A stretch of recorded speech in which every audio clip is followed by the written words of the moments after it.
ഇന്ന് നമ്മളോടൊപ്പമുള്ളത് Amrita institute of medical സയൻസിൽ നിന്ന് assistant professor in department of psychiatry doctor Lakshmi. Doctor, നമ്മൾ ഈ കോമൺ ആയിട്ട് കേൾക്കുന്ന ഒരു നെയിമാണ് ഡിപ്രഷൻ. ഈ ഡിപ്രഷൻ എന്ന് പറഞ്ഞ ഒരു എന്ത് മാനസികാവസ്ഥയാണ് ഡോക്ടർ, ഒന്ന് പറയാമോ? ഡിപ്രഷൻ എന്ന് പറഞ്ഞാൽ ഒരു മൂഡ് ഡിസോർഡറാണ്. മൂഡ് എന്ന് പറഞ്ഞാൽ നമ്മുടെ മനസ്സിൻ്റെ വൈകാരികമായിട്ടുള്ള അവസ്ഥ.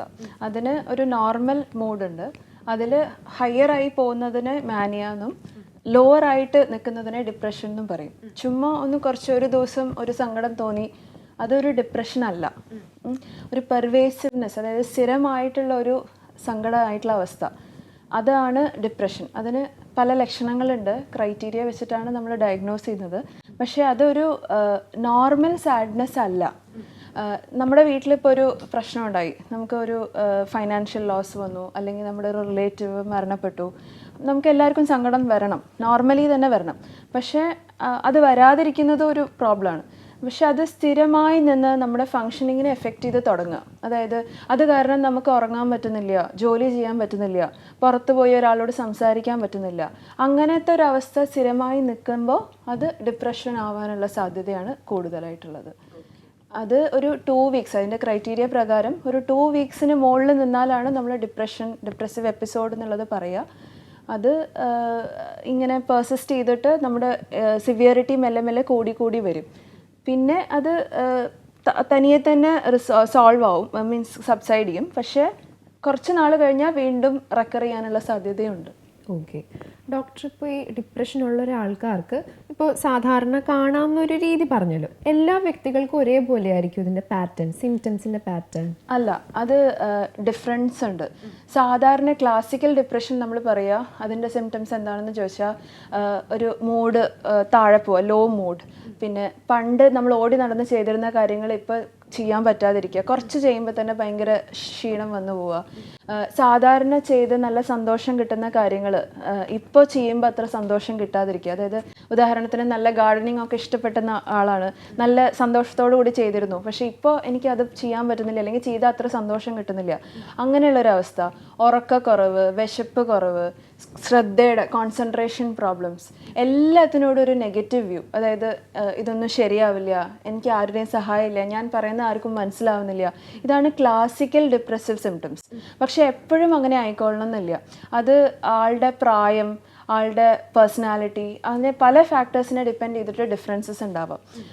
ഫോർ എക്സാമ്പിൾ, സൊമാറ്റിക് ഡിപ്രഷൻ ഉണ്ട്. സൊമാറ്റിക് ഡിപ്രഷൻ എന്ന് പറഞ്ഞാൽ അതിൽ കൂടുതലായിട്ട് പല ആരോഗ്യ പ്രശ്നങ്ങളായിട്ടാണ് വരിക. എന്ന് പറഞ്ഞാൽ ചിലപ്പോൾ ചിലർക്ക് ഒരു നോസിയാവും, ഛർദിക്കൽ, ഭയങ്കര വിട്ടുമാറാത്ത ഛർദി, അല്ലെങ്കിൽ ബാക്ക് പെയിൻ, സ്ഥിരമായിട്ട് ബാക്ക് പെയിൻ. എന്ത് ടെസ്റ്റ് ചെയ്തു, എന്ത് ഛർദിക്ക് പല ഗ്യാസ്ട്രോൻട്രോളജിസ്റ്റിനെ കാണിച്ചു, പക്ഷേ എന്ത് ടെസ്റ്റ് ചെയ്തിട്ടൊന്നും കാണുന്നില്ല. അത് എപ്പോഴും ഡിപ്രഷൻ ആണെന്നല്ല, ഡിപ്രഷൻ ആവാം, അങ്ങനെയും ഡിപ്രഷൻ ഉണ്ടാവും. സ്മൈലിംഗ് ഡിപ്രഷൻ ഉണ്ട്, ചിരിച്ച് കളിച്ച് നടക്കുന്നു, നമ്മുടെ കൂടെ ഓഫീസിൽ വരുന്നു, പക്ഷെ പിറ്റേ ദിവസമാണ് കേൾക്കുക ആൾ ഒരു സൂയിസൈഡൽ അറ്റംപ്റ്റ് വന്നു, അതും ഡിപ്രഷൻ ആവാം. അറ്റിപ്പിക്കൽ ഡിപ്രഷൻ ഉണ്ട്. അറ്റിപ്പിക്കൽ ഡിപ്രഷൻ എന്ന് പറഞ്ഞാൽ സാധാരണ ഡിപ്രഷനിൽ, ടിപ്പിക്കൽ ഡിപ്രഷനിൽ ഉറക്കക്കുറവ്, വിശപ്പ് കുറവ് അങ്ങനെയാണ്.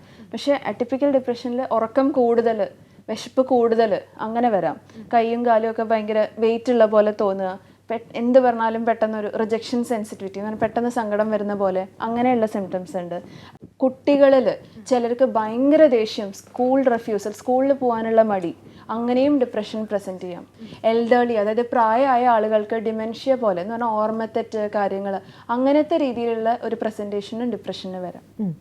അതുപോലെ തന്നെ ഡോക്ടർ, ഇപ്പോൾ ഒരു വ്യക്തിക്ക് പ്രസ്തുതമായി കാണാവുന്ന പ്രശ്നങ്ങളൊന്നുമില്ല, ഇപ്പോൾ അവർക്ക് വീട്ടിലും വലിയ പ്രശ്നങ്ങളൊന്നുമില്ല, ജോലി സംബന്ധമായും വലിയ പ്രശ്നങ്ങളൊന്നുമില്ല, പക്ഷെ എന്നാലും അവർക്ക് എന്തോ ഒരു സാറ്റിസ്ഫാക്ഷൻ കുറവ് പോലെ പതുക്കെ അവർക്ക് എല്ലാത്തിനോടും ഒരു മടുപ്പ് വന്നു തുടങ്ങുന്നത്, അതൊരു ഡിപ്രഷൻ്റെ ഭാഗമാണോ? എപ്പോഴും ഡിപ്രഷനിൽ ഒരു സ്ട്രെസ്സർ വേണം എന്നില്ല. എന്ന് പറഞ്ഞാൽ ഒരു പ്രശ്നം ഉണ്ടായിട്ട് തന്നെ വേണം ഡിപ്രഷൻ വരാനെന്നില്ല. ഒരു കാരണവും ഇല്ലാതെയും ഡിപ്രഷൻ വരാം. എൻഡോജീനസ്, അങ്ങനെ 2 ടൈപ്പ് തന്നെ ഉണ്ട്. ഒരു പ്രശ്നം വന്നു, ഇപ്പോൾ ഒരു സ്ട്രെസ്സ് വന്നു, അല്ലെങ്കിൽ ഒരു സ്ട്രെസ്സർ ഉണ്ടായി വീട്ടിൽ, അതിൻ്റെ ഭാഗമായിട്ട് ഡിപ്രഷനിലേക്ക് പോവാം. അല്ലെങ്കിൽ ഇതൊന്നും ഇല്ലാതെയും ഡിപ്രഷനിലേക്ക് പോകുന്ന ആളുകളുണ്ട്. ഒരു കാരണവും ഇല്ല.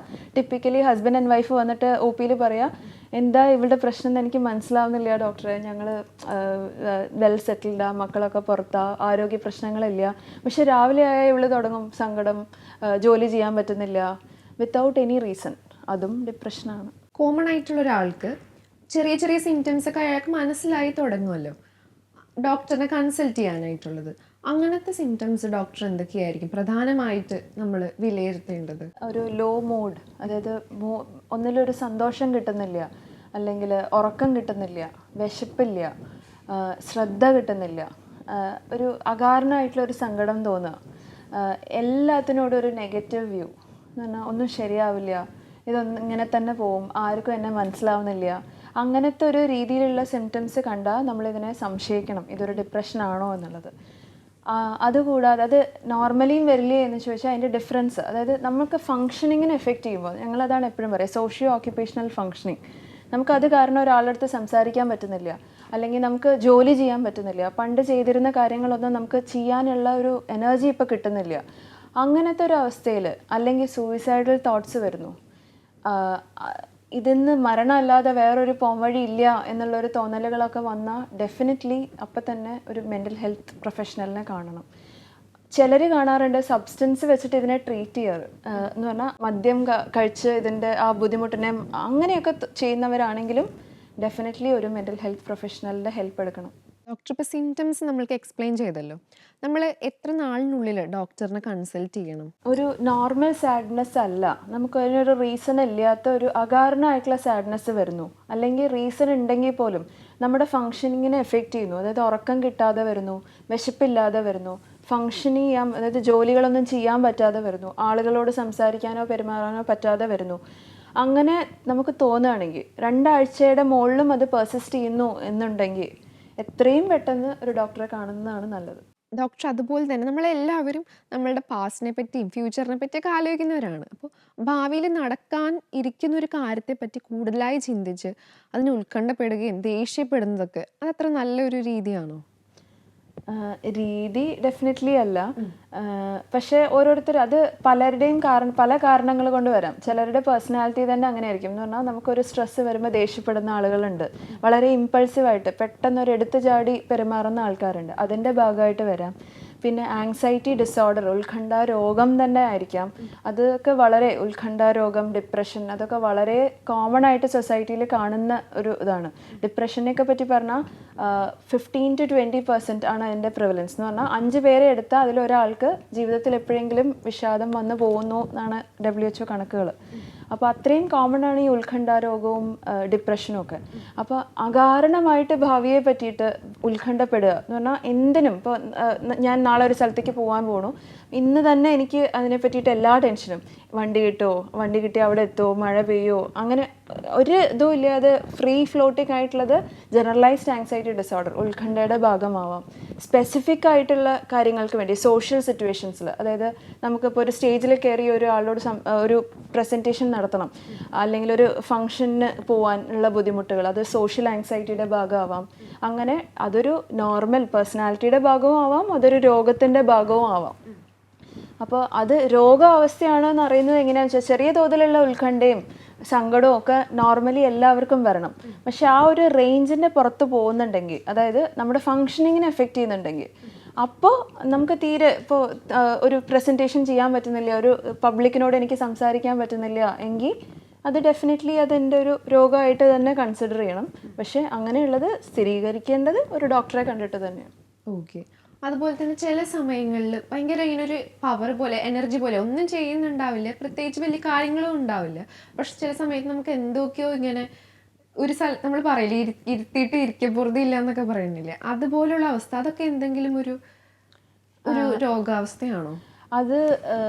അതിന് പല കാരണങ്ങളുണ്ട്. ചിലപ്പോൾ അതൊരു പാനിക്കിൻ്റെ ഭാഗമാവാം. എന്ന് പറഞ്ഞാൽ ആങ്സൈറ്റിയുടെ ഭാഗമായിട്ട് തന്നെ പാനിക് അറ്റാക്ക് എന്ന് പറഞ്ഞിട്ടൊരു അവസ്ഥയുണ്ട്. ആ സമയത്ത് ഒരാൾക്ക് തോന്നും, എനിക്കിപ്പോൾ തന്നെ നെഞ്ഞെടുപ്പ് കൂടും, വേർക്കും, മസിലൊക്കെ ഭയങ്കര ടൈറ്റായിട്ട് തോന്നാം, ബാത്റൂമിൽ പോകണം, ഇടയ്ക്കിടയ്ക്ക് പോകണം തോന്നുക, ഇപ്പം ഞാൻ മരിച്ചു പോകുന്ന വരെ തോന്നും. അത് കുറച്ച് നേരം നിൽക്കും. അപ്പോൾ അങ്ങനത്തെ ഒരു അവസ്ഥയുടെ ഭാഗമാവാം. പാനിക് അറ്റാക്ക് ആർക്ക് വേണമെങ്കിൽ, ഏത് രോഗത്തിൽ വേണമെങ്കിലും വരാം, മാനസികമായിട്ടുള്ളതും ആയിട്ടുള്ള. ഒരു പാനിക് അറ്റാക്ക് വന്നതുകൊണ്ട് നമ്മളൊരു പാനിക് ഡിസോർഡർ എന്ന് പറയില്ല.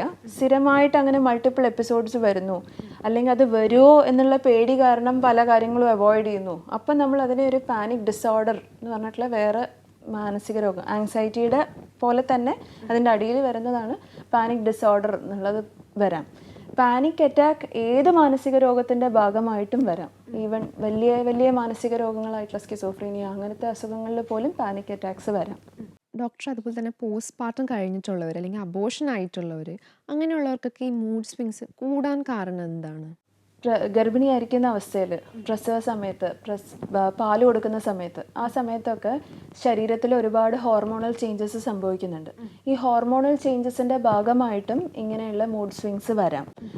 ഓൾറെഡി ഉള്ള ആളുകൾക്ക് അവസ്ഥ കൂടാനുള്ള സാധ്യതയും ഇല്ലാത്ത ഒരാൾക്ക് പോലും ആ അവസ്ഥ വരാനുള്ള സാധ്യതയും അതുകൊണ്ടാണ് ആ ഒരു പീരീഡിലുള്ളത്.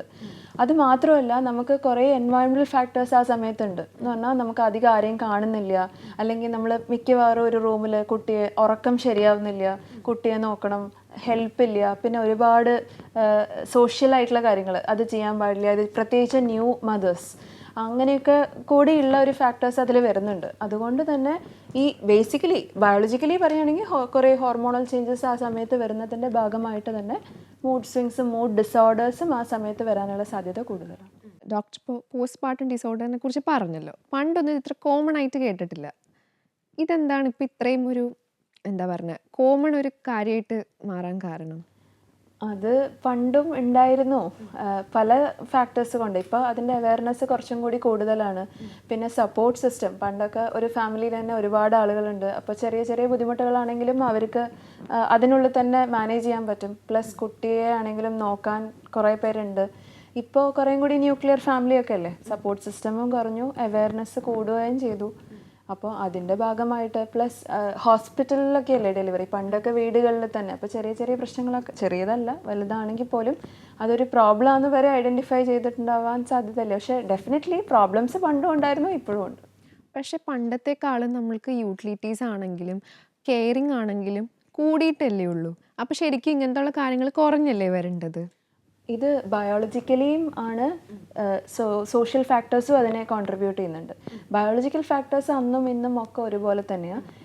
ഐഡൻറ്റിഫിക്കേഷൻ ഇപ്പോൾ ഡെഫിനറ്റ്ലി കൂടിയിട്ടുണ്ട്. പക്ഷേ സോഷ്യൽ ഫാക്ടേഴ്സ് അന്നുള്ളത് മാറി എന്നേ ഉള്ളൂ. ഇപ്പോഴും പല പ്രോബ്ലംസും ഉണ്ട് ഫാമിലീസിൽ അറൗണ്ട് ദാറ്റ് ഡെലിവറി. ഡോക്ടർ, അതുപോലെ തന്നെ attention deficit hyperactivity disorder, ഇതെന്താണെന്നൊന്ന് വ്യക്തമാക്കാമോ? അത് കുട്ടികളിൽ കാണുന്ന ഒരു ഡിസോർഡറാണ്. ഇന്നറ്റൻഷൻ എന്ന് പറഞ്ഞാൽ ശ്രദ്ധക്കുറവ്, ഹൈപ്പർ ആക്ടിവിറ്റി, ഇരിക്കപ്പുറതി ഇല്ലായ്മ, പിന്നെ ഇമ്പൾസിവിറ്റി, പെട്ടെന്നുള്ള എടുത്തുചാട്ടം. ഇതാണ് അതിൻ്റെ 3 കോമ്പണൻസ്. കുറച്ചൊക്കെ വികൃതി ഉണ്ടാവും, പ്രത്യേകിച്ച് ആൺകുട്ടികളിലൊക്കെ. അപ്പോൾ തന്നെ നമ്മളൊരു ഹൈപ്പർ ആക്ടിവിറ്റി അല്ലെങ്കിൽ എന്ന് പറയില്ല. അത് ആ സിംറ്റംസ് ഉണ്ട്, സിംറ്റംസിനെ അത് ക്രൈറ്റീരിയ മീറ്റ് ചെയ്യണം. പ്ലസ് പേരൻസ് അതിന് കൺവിൻസ്ഡ് ആയിരിക്കണം, സാധാരണത്തിലധികം ഈ പ്രോബ്ലം എൻ്റെ കുട്ടിക്ക് ഉണ്ട്, അല്ലെങ്കിൽ ഡോക്ടറും കൺവിൻസ്ഡ് ആയിരിക്കണം. അതിൻ്റെ കൂടെ തന്നെ ഈ ഇഷ്യൂസ് ഈ എല്ലാ ഏരിയാസിലും, ഹൈപ്പർ ആക്ടിവിറ്റി, ഇമ്പൾസിവിറ്റി, ഇന്നറ്റൻഷൻ, ഈ 3 ഏരിയാസിലും പ്രോബ്ലംസ് ഉണ്ട് എന്ന് ഉണ്ടെങ്കിൽ മാത്രമേ നമ്മളതിനെ ട്രീറ്റ് ചെയ്യുന്ന ഒരു അവസ്ഥയിലേക്ക് വരൂ. ഓവർ ദ ഇയേഴ്സ് കുട്ടി വലുതാവും തോറും ഹൈപ്പർ ആക്ടിവിറ്റി കുറഞ്ഞു വരും. പക്ഷേ ഈ ബേസ് ഫൗണ്ടേഷൻ, അതായത് ചെറിയ ക്ലാസ്സിലൊക്കെ ബാക്കിയുള്ള കുട്ടികളെ ഉപദ്രവിക്കുക, ക്ലാസ്സിൽ അറ്റൻഡ് ചെയ്യുന്നില്ല, ബുദ്ധിയിലുള്ള പ്രോബ്ലം അല്ല, പക്ഷേ ശ്രദ്ധിക്കാത്തത് കൊണ്ട് അവർക്ക് പലതും ആ ബേസ് ഇല്ലാതെ വരും. അതുകൊണ്ടാണ് നമ്മൾ അതിനെ ട്രീറ്റ് ചെയ്യുന്നത്. Over the years hyper activity മെല്ലെ കുറഞ്ഞു വരും, ഇന്നറ്റൻഷൻ മാത്രമായിട്ട് നിൽക്കും. പക്ഷേ അപ്പോൾ ആ ബേസ് ലൈൻ, ആ ഫൗണ്ടേഷൻ കിട്ടാൻ വേണ്ടിയിട്ടാണ് നമ്മൾ അതിനെ ട്രീറ്റ് ചെയ്യുന്നത്. ഡോക്ടർ, നമ്മൾ ഈ സോഷ്യൽ മീഡിയയിലൊക്കെ കോമൺ ആയിട്ട് കാണുന്നതാണ് ബോർഡർ ലൈൻ പേഴ്സണാലിറ്റി. അതെന്താണെന്നൊന്ന് ചുരുക്കി പറയാമോ? പേഴ്സണാലിറ്റി, അതായത് ഒരു വ്യക്തിയുടെ വ്യക്തിത്വം, അതിൽ വരുന്ന ഒരു ഡിസോർഡർ. അതിൻ്റെ പല ക്ലസ്റ്റേഴ്സ് ഉണ്ട്, cluster A, cluster B, cluster C. അതിൽ ഒരു ടൈപ്പ് ഓഫ് പേഴ്സണാലിറ്റി ഡിസോർഡറാണ് ഈ borderline personality. Borderline പേഴ്സണാലിറ്റിയുടെ ഭാഗമായിട്ട് ഈ വ്യക്തിക്ക് ഒരു എംപ്റ്റിനെസ്, ഒരു ശൂന്യതയാണ് ഉള്ളിൽ. അതിൻ്റെ ഭാഗമായിട്ട് തന്നെ ഭയങ്കര ഇമ്പൾസീവ് ആയിരിക്കും, എടുത്തു ചാടി ഒരു തീരുമാനം. ഇപ്പോൾ ഒരു സ്ഥലത്തേക്ക് പോകാൻ പെട്ടെന്നൊരു തീരുമാനം, ഒരു കോഴ്സ് പഠിക്കുക, പിന്നെ വിചാരിക്കും അയ്യോ വേണ്ടായിരുന്നു. അതേപടിയാണ് ദേഷ്യവും വരിക, പെട്ടെന്ന് ദേഷ്യം വരിക, സാധനങ്ങളെടുത്ത് വലിച്ചെറിയുക, വാശി പിടിക്കുക, എന്തിനും ഏതിനും മരിക്കാൻ ശ്രമിക്കുക എന്ന് പറഞ്ഞാൽ ഒന്നെങ്കിൽ ത്രെട്ടൺ ആയിരിക്കും, അല്ലെങ്കിൽ ചെറിയ സൂപ്പർഫിഷ്യൽ സെൽഫ് ഹാംസ് എന്ന് പറഞ്ഞാൽ അത് മരിക്കാനോ അല്ലെങ്കിൽ ഉപദ്രവിക്കാൻ സ്വന്തം ആ ഡിസ്ട്രെസ് കളയാൻ വേണ്ടി അവർ പലരുടെയും കയ്യിൽ കണ്ടിട്ടുണ്ട് ഫോർ ആമിൽ ഫുൾ വരച്ചിട്ടിട്ടുള്ളത്. അവർ ആ ഒരു രീതിയിലാണ് അവരുടെ ഡിസ്ട്രെസ് കളയുന്നത്. അപ്പോൾ ഈ ലക്ഷണങ്ങളൊക്കെ അതൊരു പേഴ്സണാലിറ്റിയുടെ ഭാഗം. പ്രത്യേകിച്ചൊരു സൈക്യാട്രിക് ഇൽനെസ് ആണോ എന്ന് ചോദിച്ചാൽ അത് ആ പേഴ്സണാലിറ്റിയിലെ ഒരു ഡിസോർഡറാണ്. അതിൻ്റെ ഭാഗമായിട്ട് പല ഇന്റർപേഴ്സണൽ ഇഷ്യൂസും വരാം. അങ്ങനെയാണ് സാധാരണ അവർ പ്രസൻറ്റ് ചെയ്യുക. ഇപ്പോൾ ഡോക്ടർ ബോർഡർ ലൈൻ പേഴ്സണാലിറ്റി ഡിസോർഡറിനെ കുറിച്ച് പറഞ്ഞല്ലോ. ഇതുപോലെ തന്നെ ഇതേ ഒരു പാറ്റേൺ ഉള്ള വേറെ ഏതൊക്കെ ഡിസോർഡേഴ്സ് ആണ് കോമൺ ആയിട്ടുള്ളത്? പേഴ്സണാലിറ്റി ഡിസോർഡേഴ്സിൽ ഒരു ടൈപ്പാണ് ഈ ബോർഡർ ലൈൻ പേഴ്സണാലിറ്റി. അതുപോലെ തന്നെ പല ടൈപ്പ് പേഴ്സണാലിറ്റി ഡിസോർഡേഴ്സ് ഉണ്ട്. For example anxious avoidant personality disorder എന്ന് പറഞ്ഞാൽ അധികം ആളുകളോട് സംസാരിക്കാതെ ഉൾവലിഞ്ഞ് എന്തിനും ഏതിനും ടെൻഷൻ അടിക്കുന്ന ഒരു തരം പേഴ്സണാലിറ്റിയിലുള്ള പ്രോബ്ലംസ്. നാർസിസിസ്റ്റിക് പേഴ്സണാലിറ്റി ഉണ്ട്, ഹിസ്ട്രിയോണിക് പേഴ്സണാലിറ്റി ഉണ്ട്, പല തരത്തിലുള്ള പേഴ്സണാലിറ്റി ഡിസോർഡേഴ്സ് ഉണ്ട്. ഈവൻ സ്കിസോയിഡ് എന്ന് പറഞ്ഞാൽ വലിയ തരത്തിലുള്ള ഏറ്റവും വലിയ മാനസിക രോഗമായിട്ട് നമ്മൾ സ്കിസോഫ്രീനിയനെ പറയും. സ്കിസോഫ്രീനിയ പോലെ ഉള്ള ലക്ഷണങ്ങളുള്ള പേഴ്സണാലിറ്റിയിലുള്ള പ്രോബ്ലംസ് വരെ ഉണ്ട്. ഇന്ന് ഭയങ്കര ആക്റ്റീവായിരിക്കും, 2 ദിവസം കഴിഞ്ഞാൽ നേരെ വിപരീതം ഇയാൾ തന്നെയാണോ അതെന്ന് തോന്നുന്ന രീതിയിൽ ഭയങ്കര ഉൾവലിഞ്ഞ് നിൽക്കുന്ന ഒരു സ്വഭാവമായിരിക്കും. പ്രത്യേകിച്ച് കാരണങ്ങളൊന്നും ഉണ്ടാവില്ല. അതുപോലെ തന്നെ പിന്നെയും ഇതുപോലെ തന്നെ ഇപ്പോൾ ചില ദിവസങ്ങളിൽ ക്ലാസ്സിലൊക്കെ നല്ല അറ്റൻഷനും അല്ലെങ്കിൽ ക്ലാസ്സിൽ നല്ല പൊതുവേ നല്ലൊരു എനർജി ആയിരിക്കും. കുറച്ച് ദിവസം കഴിഞ്ഞാൽ നേരെ വിപരീതമായിരിക്കും. അതെന്തെങ്കിലും ഒരു പേഴ്സണാലിറ്റി ഡിസോർഡറോ അല്ലെങ്കിൽ ഒരു ഇൽനെസ്സോ ആണോ? അത് പേഴ്സിസ്റ്റ് ചെയ്യുകയാണെങ്കിൽ ചെറിയ തോതിലുള്ള മൂഡ് സ്വിങ്സ് ഒക്കെ എല്ലാവർക്കും വരും. എല്ലാ ദിവസവും എല്ലാവർക്കും ഒരുപോലെയല്ല. ചില ദിവസം നമ്മൾ ഹാപ്പി ആയിരിക്കും, ചില ദിവസം നമ്മൾ ഒരു കാരണവും ഇല്ലാതെ ഒരു ഡൗൺ ഫീലിംഗ് വരും. അതൊന്നും ഒരു അസുഖമായിട്ട് നമ്മൾ പറയില്ല. പക്ഷെ അത് നമ്മുടെ ഫങ്ഷനിങ്ങിനെ എഫക്റ്റ് ചെയ്യുന്നുണ്ടെങ്കിൽ അത് കാരണം നമുക്ക് ക്ലാസ്സിൽ പോകാൻ പറ്റുന്നില്ല, ശ്രദ്ധിക്കാൻ പറ്റുന്നില്ല, അത് സ്ഥിരമായിട്ട് നിൽക്കണോ, ഫ്രീക്വൻറ്റ് മൂഡ് സ്വിങ്സ് വരുന്നു, അങ്ങനെയൊക്കെ വരുമ്പോഴാണ് നമ്മൾ അതിനൊരു അസുഖമാണോ. ഈവൻ ഇപ്പോൾ ഈ പറഞ്ഞ ബോർഡർ ലൈൻ പേഴ്സണാലിറ്റിയുടെ ഭാഗമായിട്ടും ഈ മൂഡ് സ്വിങ്സ് ഒക്കെ വരാം. ഡോക്ടർ, ഈ മൂഡ് സ്വിങ്സ് ഒക്കെ വരാനുള്ള കാരണങ്ങൾ എന്തൊക്കെയാണ്? അതുപോലെ തന്നെ ഫീമെയിൽസിലാണോ മൂഡ് സ്വിങ്സ് കൂടുതലായിട്ടുണ്ടാവുക? വരാനുള്ള കാരണം എന്ന് ചോദിച്ചാൽ അതിന് ഇന്ന് വരെ ഒരു കംപ്ലീറ്റ് ആൻസർ ഇല്ല. കുറേ തിയറീസ് ഉണ്ട് മൂഡ് ഡിസോർഡർ അല്ലെങ്കിൽ മൂഡ് സ്വിങ്സ് ഒക്കെ വരാനുള്ള ഇതെന്നുള്ളത്. കോമൺ ആയിട്ടുള്ള അല്ലെങ്കിൽ most prominent theory neurochemical തിയറിയാണ്. എന്ന് പറഞ്ഞാൽ നമ്മുടെ തലച്ചോറിൽ നമ്മുടെ ബ്രെയിനിൽ കുറേ ന്യൂറോ ട്രാൻസ്മിറ്റേഴ്സ് ഉണ്ട്, സീറോട്ടോണിൻ, ഡോപ്പമിൻ, നോറെപ്പിനെഫ്രിൻ എന്നൊക്കെ പറഞ്ഞിട്ട്. അതിൻ്റെ അളവിലുള്ള വ്യതിയാനം കൊണ്ടാണ് മൂഡ് സ്വിങ്സ് വരുന്നതെന്നാണ് മോസ്റ്റ് കോമൺ തിയറി. പക്ഷെ അത് മാത്രമല്ല, ജനറ്റിക് തിയറി ഉണ്ട്. എന്ന് പറഞ്ഞാൽ ഫാമിലിയിൽ ഒരാൾക്ക് മൂഡ് ഡിസോർഡർ ഉണ്ടെങ്കിൽ നമുക്ക് വരാനുള്ള സാധ്യത കൂടും. അത് വിചാരിച്ചിട്ട് നമ്മളിപ്പോൾ അത് നോക്കിയാൽ ഒരു അച്ഛന് അസുഖം ഉണ്ടെങ്കിൽ അവരുടെ എല്ലാ മക്കൾക്കും അസുഖം വരുന്നില്ല, ഒരിക്കലും അങ്ങനെ വരില്ല. ഇനി അസുഖമൊന്നും ഇല്ലാത്ത ഫാമിലീസിലും ഈ മൂഡ് ഡിസോർഡർ വരാം. അപ്പോൾ നമുക്ക് 100% ജനറ്റിക് ആണെന്ന് പറയാൻ പറ്റില്ല. അപ്പോൾ വൺ ഓഫ് ദ തിയറീസ് ആണ് ജനറ്റിക്. അതേപോലെ തന്നെ ന്യൂറോ എൻഡോക്രൈൻ, അതായത് തൈറോയിഡ് പോലെയുള്ള എൻഡോക്രൈൻ പ്രോബ്ലംസിൻ്റെ ഭാഗമായിട്ട് മൂഡ് സ്വിങ്സ് വരാം. പിന്നെ ന്യൂറോ അനാറ്റമിക്കൽ, ഫോർ എക്സാമ്പിൾ ഒരു ഹെഡ് ഇഞ്ചുറി വന്നു അല്ലെങ്കിൽ ബ്രെയിനിലൊരു ട്യൂമർ വന്നു, അതിൻ്റെ ഭാഗമായിട്ട് മൂഡ് സ്വിങ്സ് വരാം. ഈവൻ എൻവയറമെൻ്റൽ ഫാക്ടേഴ്സ്, ഒരു നമ്മുടെ സൊസൈറ്റിയിൽ നടക്കുന്ന അല്ലെങ്കിൽ നമ്മുടെ ചുറ്റുപാടും നടക്കുന്ന ഒരു സ്ട്രെസ്സിനെ കൊണ്ടും മൂഡ് സ്വിങ്സ് വരാം. അപ്പോൾ അതിന് പല കാരണങ്ങളുണ്ട്. അതുപോലെ തന്നെ ഒരു ഡൗട്ടാണ്, നമ്മളെല്ലാവരും ഒറ്റയ്ക്ക് കുറച്ചൊക്കെ സംസാരിക്കുന്നവരായിരിക്കും. പക്ഷേ കൂടുതലായിട്ട് ഇങ്ങനെ ഒറ്റയ്ക്ക് സംസാരിച്ചത് നമ്മൾ തന്നെ അതിനെല്ലാം കുറേ നേരത്തേക്ക് സംസാരിച്ച് അതെന്തെങ്കിലും ഒരു ഇൽനെസ് ആണോ? ഒറ്റയ്ക്ക് സംസാരിക്കുക, അതായത് മട്ടർ ചെയ്യുക എന്ന് പറയുന്നത് എപ്പോഴും ഒരു മാനസിക രോഗം അല്ല. ഇപ്പം നമ്മളൊരു ട്രെയിനിലൊക്കെ കയറി നോക്കിയാൽ പലപ്പോഴും കാണാം, നമ്മൾ ആത്മകഥം പറയും ചിലർ, നമ്മൾ സ്വന്തമായിട്ട് അല്ലെങ്കിൽ പണ്ടൊക്കെ ഫിലിംസിലൊക്കെ എടുത്താൽ നമ്മളാണെങ്കിലും പലപ്പോഴും ചെയ്യും. പക്ഷേ നമ്മൾ സംസാരിക്കുന്ന പോലെ ആംഗ്യങ്ങൾ കാണിച്ചിട്ട് ഇല്ലാത്ത ഒരാളോട് സംസാരിക്കുക, ഇതാക്കുക, അങ്ങനെ വരുന്നത് ഒരിക്കലും ഒരു നോർമൽ ഫെനോമിനൻ ആവാൻ സാധ്യതയില്ല. പക്ഷെ ആത്മകഥം പറയുന്നത് പല റീസൺസ് കൊണ്ടും ആവാം. റീസൺസ് പലതാണ്, നോർമലിയും ആവാം. ഈവൻ അതൊരു സ്കിസോഫ്രീനിയ അതാണ് ഉദ്ദേശിക്കുന്നതെന്നാണ് ഞാൻ മനസ്സിലാക്കണം. ഇല്ലാത്ത സൗണ്ടിനോട് സംസാരിക്കുക എന്നുള്ളത് അങ്ങനെയും ആവണമെന്നില്ല. ഈവൻ നമ്മൾ പണ്ട് കേട്ടിട്ടുള്ളൊരു തമാശ ആലോചിച്ചിട്ട് ചിരിക്കുകയോ അല്ലെങ്കിൽ സംസാരിക്കുകയോ ചെയ്യുന്ന ആളുകളും നമ്മളുടെ ഇടയിലുണ്ട്. ഓക്കെ. അതുപോലെ തന്നെ ഡോക്ടർ, ഇപ്പോൾ നമുക്ക് പാരമ്പര്യമായിട്ട് വരുന്ന എന്തെങ്കിലും മെൻ്റൽ ഡിസോർഡേഴ്സ് ഉണ്ടോ? എല്ലാ മെൻ്റൽ ഡിസോർഡേഴ്സിനും ഒരു ഫാക്ടറാണ് ജനറ്റിക് ഫാക്ടർ. എന്ന് പറഞ്ഞാൽ ഒരു ഫാമിലിയിൽ ആർക്കും അസുഖം ഇല്ലെങ്കിലും ഒരു പെർസെൻറ്റേജ് ചാൻസ് ഉണ്ടാവും ഒരാൾക്ക് ആ അസുഖം വരാൻ. നമ്മുടെ ഫാമിലിയിൽ നമ്മുടെ ഇമ്മീഡിയറ്റ് ഫാമിലി മെമ്പേഴ്സിന് ആർക്കെങ്കിലും അസുഖം വരുമ്പോൾ ആ ചാൻസ് കുറച്ചും കൂടി അധികമായിരിക്കും. പക്ഷെ അതൊരിക്കലും 100% ആവില്ല.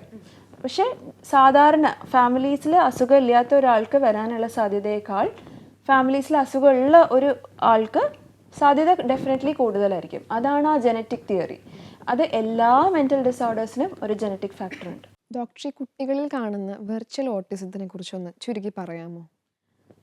ഇപ്പോൾ പണ്ടത്തെ പോലെയല്ല, പേരൻസ് രണ്ടുപേരും വർക്കിംഗ് ആണ്, വീട്ടിൽ സപ്പോർട്ട് ചെയ്യാൻ ആരുമില്ല.